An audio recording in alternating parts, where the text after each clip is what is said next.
Hi there and welcome to 1 minute class. And in this class, we are going to be doing consolidated financial statements in 1 minute. Before that, subscribe to Ekcel Academy and hit the bell icon.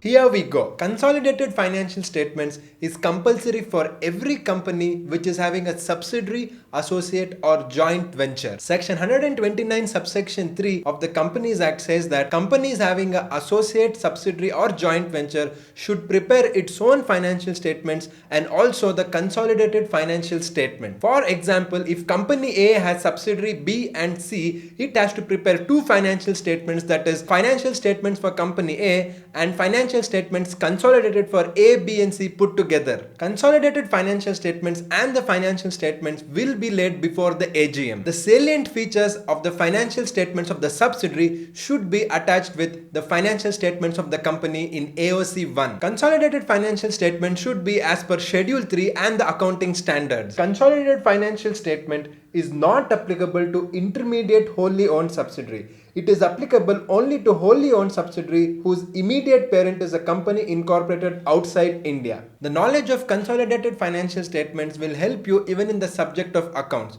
If you like the video, please do let us know your comments in the box below. If you feel this video was very fast, please watch it again because this is 1 minute class. So that was 1 minute class in consolidated financial statements. If you want more such videos, subscribe to Ekcel Academy, your one-stop solution for the company secretary course.